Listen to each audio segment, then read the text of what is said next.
there's quite a lot of hero culture, and I do it too, right? Because some of these people are amazing, but they're all just human. They've all got their own problems. So stop thinking that you're not good enough, because you are. All of these people are just normal people. They're very, very good at what they do, but it doesn't make them superhuman.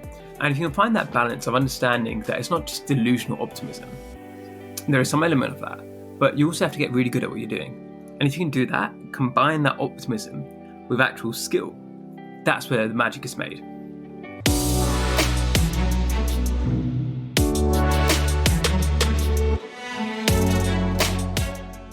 Welcome to Entrepreneur's Handbook podcast, where we share inspiring startup stories with practical takeaways for you, the listener.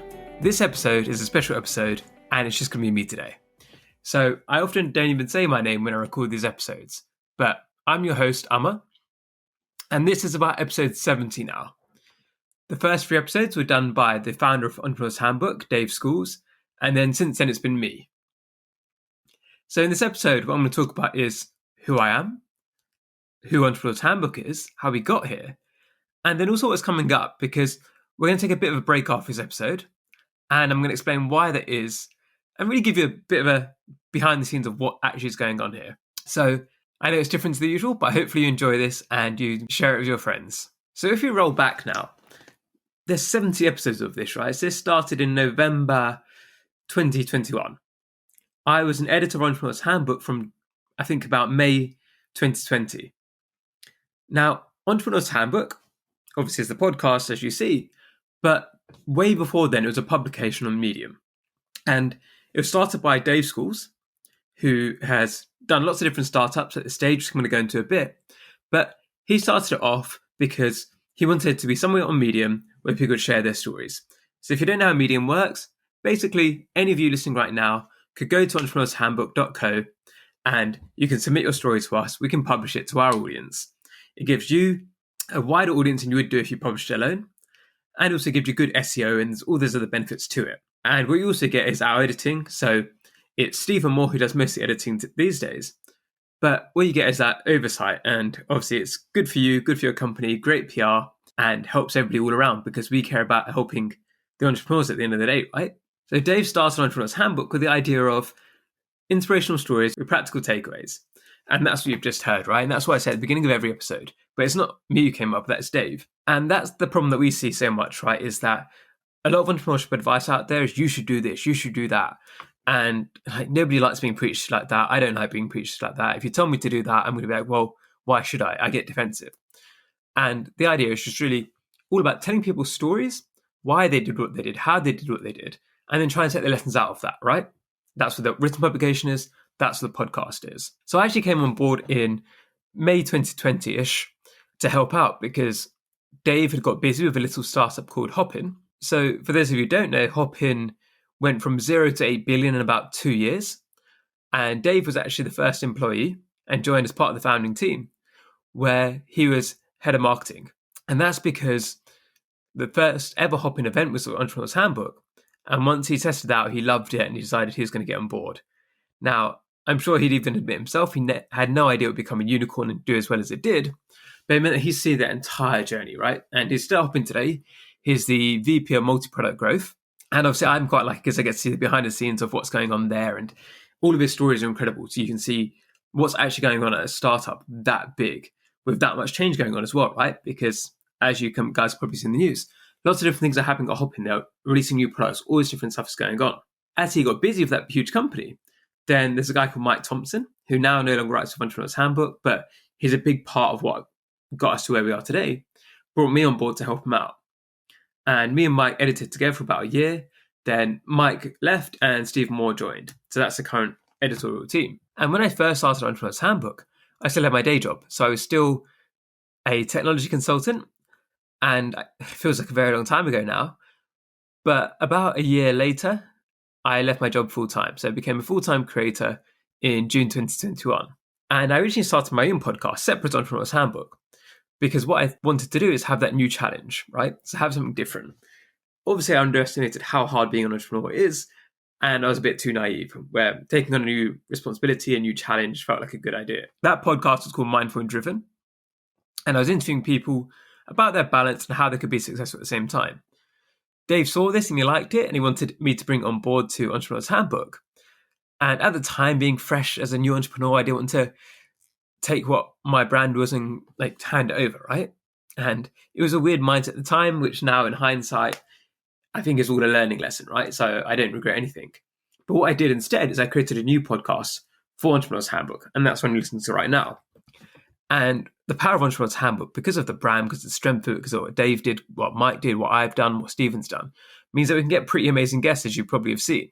And I count myself as very blessed to have this opportunity to speak to some people you've heard. Like some of the highlights from this couple of years, you've got Ev Williams, the founder of Blogger, Twitter, and Medium.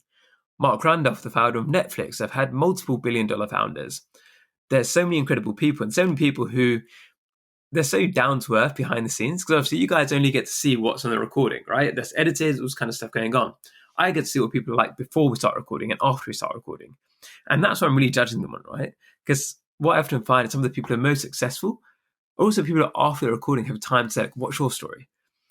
And it's changed my perception so much about this world and success, because the most successful people to me are the ones who've got time to ask people about what's going on with them and hear their stories and actually be interested in as well. Not just saying just to be nice, they actually care.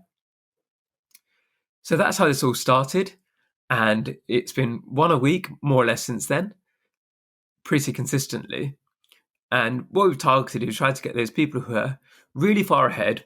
And then, as you probably know, we always start with what made you become an entrepreneur in the first place. Like, why did you go down this path? And then from there, I try to tease out their story. And the style I do it in is intentionally very natural, because I don't like other podcasts where they say, oh, when you were 10 years old, I saw that you did this in the New York Times, blah, blah, blah. Or like, when you were 5, you sent out this tweet. Because like it's better to have that natural conversation, right? This is me, who I know a bit about the person, but I don't know too much. And I'm discovering at the same time as you are, which means hopefully I can ask the questions that you're thinking in your head as you're listening. Whereas if I've done too much research, I already know the answers to what you're thinking. And then I might not ask them. And then we can skip ahead, which isn't probably the best thing for you as the audience. That's my philosophy, and I'm sticking to it because it means less work for me. But it's also that challenge, right? It keeps me on my toes. Can I come up with good questions on the spot? Can I keep engaged? Can I keep the conversation flowing? One of the things I found a challenge during this as well is that, especially because a lot of this is virtual. And as you can tell, like I'm now very comfortable talking to the camera. I've done this a million times. But at the beginning, sometimes the guests aren't so comfortable, or they can talk for quite a long time. They don't have to get the timing quite right. And trying to coach these people, very successful, right? It's quite hard for me to sit there and tell $1 billion founder, like, oh, your storytelling is a bit slow. And what I'm trying to get people to do is, if they can get their stories to 1 or 2 minutes at a time, and then I can ask the next question, keep the conversation flowing. Even in this conversation right now, you might have noticed, I'm intentionally giving in gaps. I'm doing things where I change the pace up and move my head around. If you watch this YouTube, my hands moving about. And that's to try and make this more engaging for you, right? And that's been such a journey. I've learned so much. And one of the crazy things that's happened is because it's an episode a week, I don't get as much time to let those lessons embed. So I can sometimes not remember some of these conversations I've had with incredible people, and that doesn't quite sit right with me. And one of the things I've been wanting to do for quite a long time is go back and listen to all of the old episodes and write articles on them. And for me to kind of re-go through those conversations and tease out what the best information is, because obviously it's difficult to listen to 70 episodes of podcasts.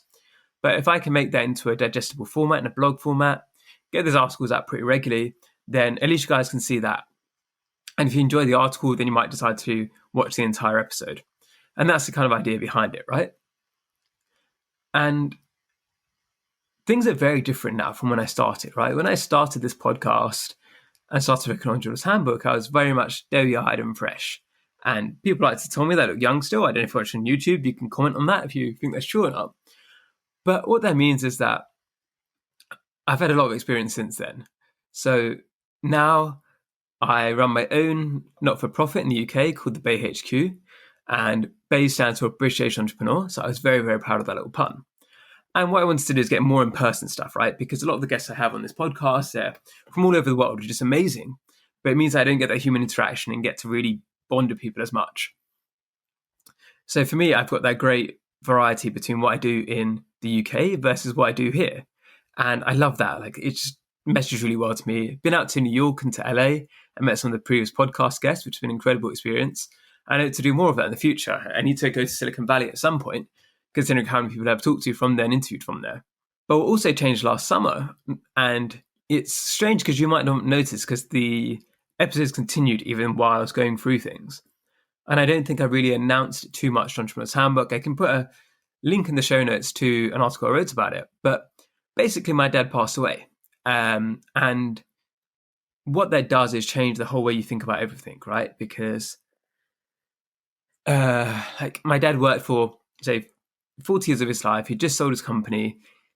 The whole dream that everybody has, right? That's where he was. And that's when he passed away. And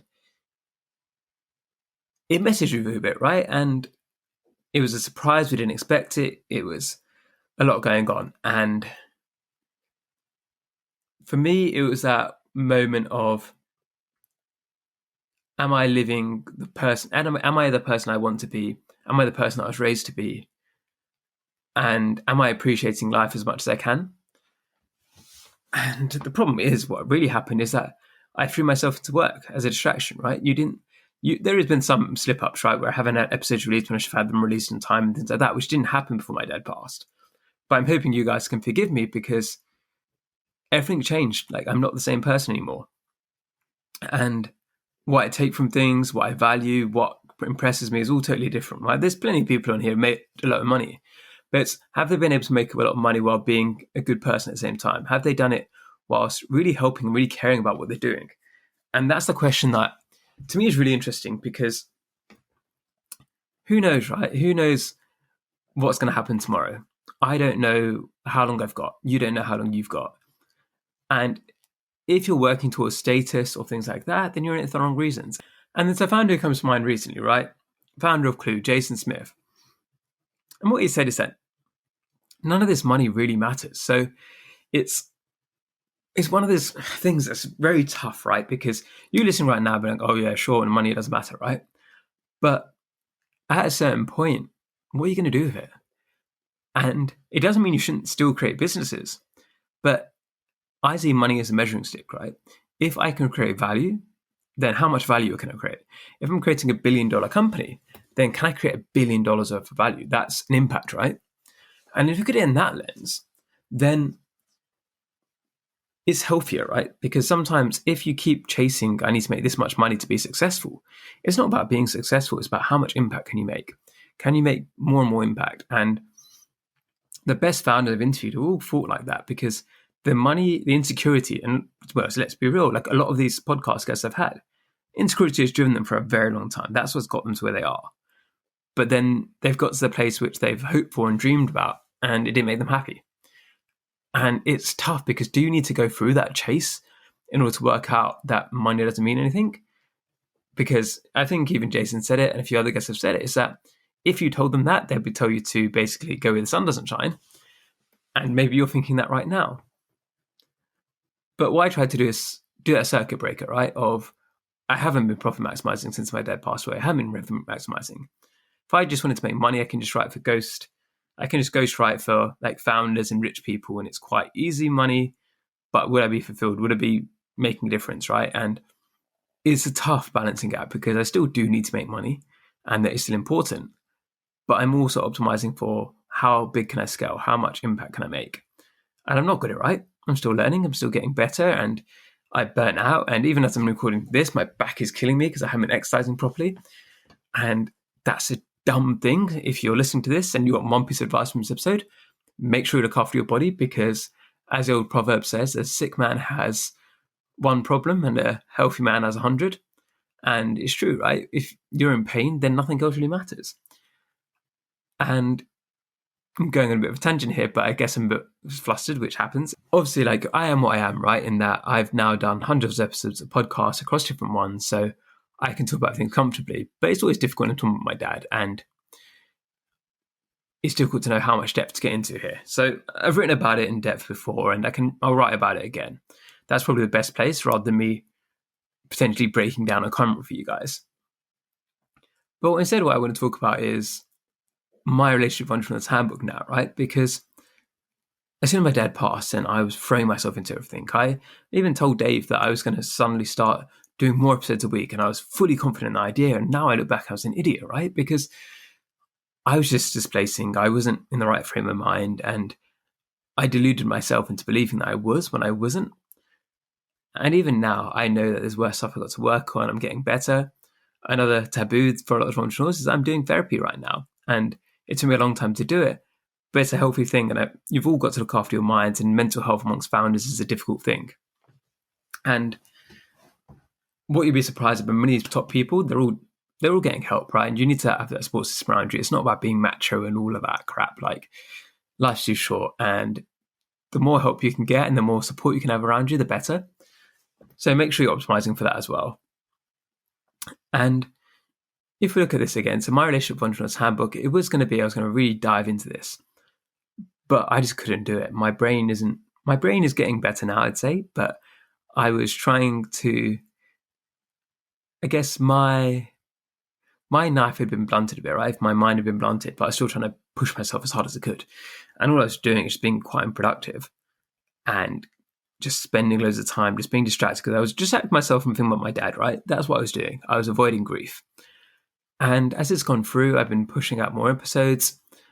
But what I've wanted to do, and I've spoken to Dave about this and spoken to Tim about this, is take a little break and regather. And a big part of that is writing words, articles, of reviewing all what I've done so far with Entrepreneur's Handbook and encapsulating that, right? Really driving that thing where it's, instead of being just on a treadmill and getting an episode a week, taking that break and thinking, okay, how do we create something which is really impactful and really helpful to you guys, right? Because you can even give me feedback. My email is in the show notes. Send me an email and tell me, what have you liked about this podcast? What have you not liked? Because we get like 1,000 listeners per episode. And I know a lot of you are very loyal out there, and I really appreciate that. And it's a strange thing to think that there's all these people out there who've never met me, but maybe listen to me and hopefully enjoy what we do.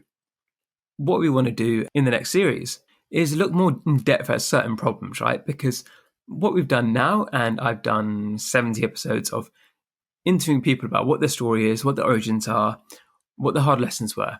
But now what we're going to get into more is more specific episodes. So do the story part still, but have that story be relative to a certain skill. So one example is, let's say somebody's a digital nomad who's been traveling the world and working, really focusing in on that topic rather than covering everything. And there's previous guests that have been on, they've been really diving deep into, right, of how do you create a world-leading product? How do you create network effects? How do you bootstrap to whatever? And just really focus on that topic and get people experts in that area so that we can give you that kind of masterclass, right? Rather than having too many, like, just play you by the numbers. Let's get really deep and dive into stuff so you can really learn. And what also I'd love to do, so one of my favorite podcasts, and I know it's Dave's as well, is called My First Million. And it's by Sean Puri and Sam Parr. And don't stop listening to this podcast to listen to those guys, but you can listen to us both. And what they do is cover the news. And we've been thinking about that idea too. So if you'd like us to do that, that'd be great, because I think we've got quite different perspectives, because me and Stephen, the two editors, were both from the UK, and we're looking at things from that British viewpoint and that lens. But we're both completely up to date with the American side of things. And if you read Stephen's writing, you can see he's quite cynic about all these different technologies, whereas I'm a bit more open, right? And I've interviewed so many people that have got all these different ideas from everybody, and it's analysing, what do you think is going to happen? So recently we had the SVB crisis, right? And I'd love to have covered that, but we didn't have that system in place yet. So maybe what we'll do next series is have an episode a week, which is a masterclass of some kind of aspect, and then also another episode which is more covering the news and telling people about what's going on. So that's the idea going forwards. And I guess what I can also share with you before we depart is, well, I think before we even go to that, tell me who you want on. Who do you want to listen to? Who do you want to hear? Do you know somebody who should come on? And please don't send us people who are just at the beginning of their journey. What we want to hear is the experts, right? Who's really got this, really understands what they're doing. So let's go into the lessons I've learned, right, from this podcast. One is that it doesn't matter how successful you are, we all eat, we all sleep, and we all go to the toilet. So there's quite a lot of hero culture. And I do it too, right? Because some of these people are amazing, but they're all just human. They've all got their own problems. So stop thinking that you're not good enough, because you are. All of these people are just normal people. They're very, very good at what they do, but it doesn't make them superhuman. And if you can find that balance of understanding that it's not just delusional optimism, there is some element of that, but you also have to get really good at what you're doing. And if you can do that, combine that optimism with actual skill, that's where the magic is made. I think that's one of the big lessons I've learned. I see a lot of people who've got their delusional optimism, or they have the skills, but they don't have them together. And that's where a lot of people fail. You need to have both those two key skills. And if you've got that, I think you're going to go far.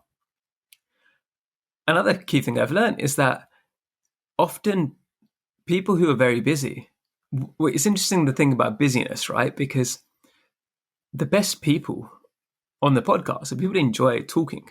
So they're not overly harassed. If people are coming onto the podcast and they want to hear this or hear that, like what's exactly the questions, they're probably not going to be a good guest, right? Because you want people who can flow naturally and bounce off, and they're talking about their own companies, right? So if you're talking about your own company, you should know your own company. You don't need to prepare to talk about your own company. I'm not going to question you on your annual report from 5 years ago. And that's something which I think a lot of people can train out there right now, right? Because if you want to be a good guest on a podcast, what you want to do is make sure you can vary your story. You can do pauses. You can make it more energetic, right? You can see what I'm even trying to do right now as I'm trying to stop this from being boring. And hopefully it's not boring. Hopefully you've made it this far. Hopefully it isn't so boring. But that's the idea, right? Is keep it moving. Keep that intrigue going. And try not to get your answers too long. Because what a big problem some podcast guys do is they make it to a presentation or a soliloquy rather than an actual conversation. And that conversation is where I can try and direct you to make you better. So if you've got a good podcast host, let them direct you. That's a big piece of advice I've had to anybody out there who wants to come on a podcast. If you want to be a podcast host as well, the thing I would say to recommend to you is just get started. Even record it with your mates, whatever you want to do, just get used to it. Because now that I'm 180 episodes in, so 2 years ago, this would have terrified me, right? I'm just talking to the camera for 23 minutes now. And who the hell thought I'd ever be doing this like 2 years ago? I didn't think I'd have the guts to do this. So it does get easier. It's also a good idea to learn how to edit yourself, because then you understand how things work. You also get used to hearing your own voice. If you can't hear your own voice and you can't edit yourself, you're always going to be stunted in your growth. Because I can edit myself, I see, okay, for example, when I talk now, you don't hear many ums. There might be one or two that my editor has had to cut out, but it's very rare because I had to edit out. And it's so annoying to have to edit out those ums and ahs when you're speaking. And the kind of sort of likes, all that sort of thing. I just did it there. But because I can tell those aspects of what I dislike when I'm editing the podcast, it made me a better speaker. And I think I've even written about this as well. For example, your voice sounds different when you're being recorded. And a good way you can do it, I think you go like this, right? When you go like that, then you can hear how it will sound to everybody else.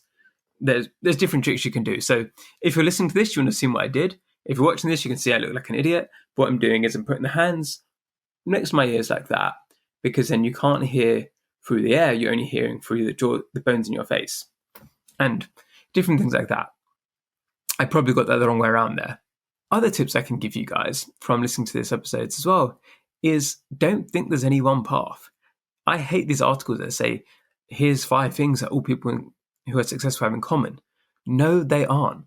There's some people early risers, some people are late risers. What you've got to do is find what works for you. And that's a great thing about this podcast. Is if you listen to 10 different episodes, you'll have 10 different personalities. You'll have 10 people that won't have any of the same traits. So stop believing those hypes. Stop giving credence to those articles that you have to do this or you have to do that. Because what you'll be doing is finding confirmation bias. If you're seeking people who have got certain morning routines, then that's what's going to happen. We've had Justin Welsh on the podcast before. And I saw a post by him on LinkedIn recently about how the perfect morning routine. I don't care how productive you think you are. Most people don't have a perfect morning routine. They have guidelines that they enjoy, and those guidelines help them to get to wherever they want to be. But very few people actually follow a morning routine exactly how they say they do. So watch out for that. And yeah, I think I've got my other screen. I'm just going to go through some of the... So if we have a look from the beginning, right? So we had first two episodes were with Dave, and he also did a bonus episode. Then I went to Dave, my good friend Hassan. These early episodes were a lot of them with Entrepreneur's Handbook writers. Then as we got on, we had our first unicorn founder in Zee Farben, founder of Lightrix. Then we had quite a few Israeli guests, and that's because the great thing about their community is they're all supporting each other and shouting each other out and getting me to get each other on. So that's one of the things I think a lot of podcast guests can learn from too, is that if you enjoy the conversation, if you think you're going to benefit, then why wouldn't you get your friends to go on as well and recommend them? And it might be the podcast host doesn't particularly want that guest, and they'll say so, but try to use your power and influence in a positive way and help out other people around you. And that's something which all entrepreneurs should be doing, because I just see it as you're putting out good things into the world, and hopefully it comes back to you. Maybe it doesn't, maybe it does, but you can only be part of that culture if you do it yourself. So yeah, we've had tons of amazing people. Mark Randolph was a big episode, and that was a huge moment for me. We've had incredible medium writers. We've had venture capitalists such as Sanjay Hegde from Unusual Ventures. We've had Greg Jackson of Octopus Ventures. It's a unicorn in the UK. Big creators on Twitter or LinkedIn, such as Dickie Bush and Justin Welsh. We had Mark Tilbury, who had 10 million on TikTok. We had Sweatcoin, who've got over 100 million users for their app. And there's just so many great names on here. And it's as I'm going through this, I'm going to just see all of the differences in personalities. And I hope that gives you hope, right? Because it doesn't matter what you're doing right now. As all of these people were normal people one day, and they're still normal people today. But what I mean by that is very few of them were natural-made entrepreneurs, that they just did everything amazingly. All of them had struggles, all of them messed up, all of them bounced back again. And what I'd really advise you guys is to make sure you have some kind of level of safety, whether that's through money, whether it's through living with your family for a bit, whatever you have to do. So if you do take a risk, then it doesn't break you. And alongside that, you can experiment alongside your day job. There's all the different things you can do. Just don't let that pressure get to you, because we all fail. There's so many things I've done that have failed, but nobody even knows about them. Well, people can see them if they want to, but nobody cares enough to go and look for your failures. So on that note, I'm running out of things to say now. But yeah, in highlights is thanks so much for being a listener of the Entrepreneur's Handbook. We're taking a short break, and we will be back with that new style where we're going to really dig into individual lessons and really teach you something each episode, but with people who are hopefully engaging and really tell their story as well. And that's what we're trying to do for you guys, is really get people to tell their stories in a way that's engaging and exciting for you to listen to. So thanks so much. I hope this episode was useful. If you enjoyed it, if you could leave us a 5-star review, that'd be amazing. Subscribe to our YouTube channel, everything like that. Thank you so much. Have a great day.